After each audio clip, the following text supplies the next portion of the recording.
Hello everyone, my name is Yu Yang. The topic I want to talk about today is the intergenerational relations and intercultural conflict in Chinese immigrant family in Australia.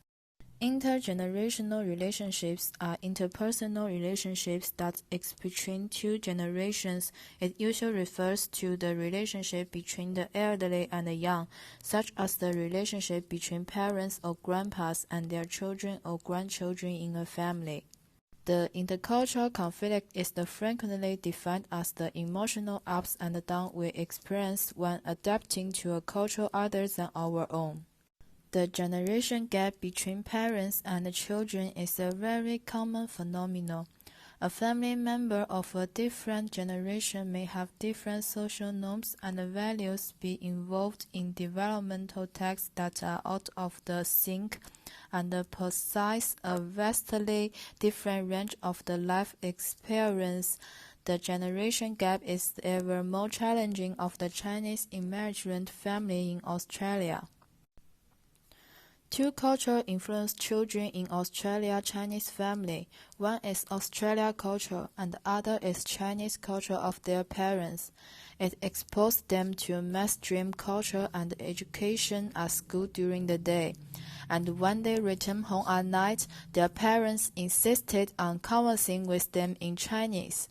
In addition, research found young from immigrant families may acculturate more quickly than their parents because substantial exposure to host culture, socialization factors, and relative respectivity to adopting new values and habits.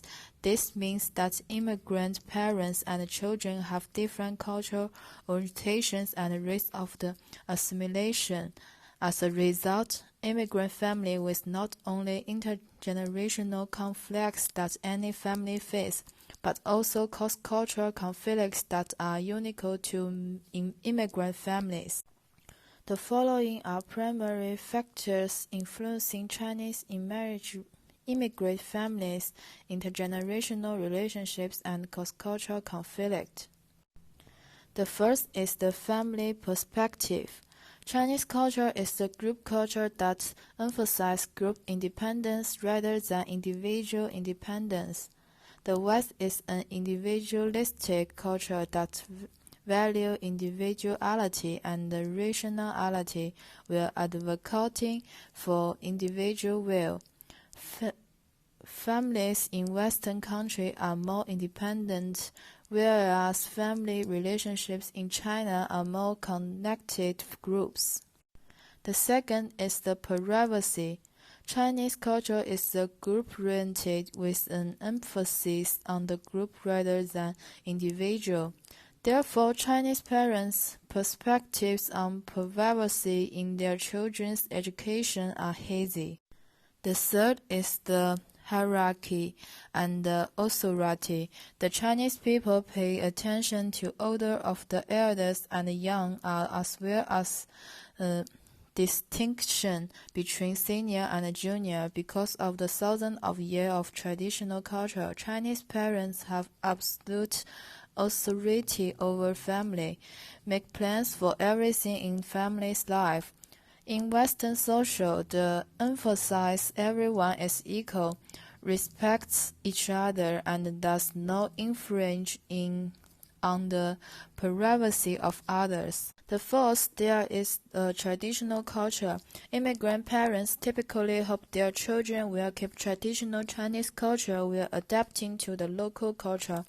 However, most children of immigrant families are not very interested in traditional Chinese culture and will not inherit it, and balancing Chinese and Australia culture is a hard test for the children who grow up in the Western culture far from their home country. In conclusion, the problems of the intergenerational relationships and cross-cultural conflicts in immigrant families are universal, and it is impossible to avoid culture shock entirely.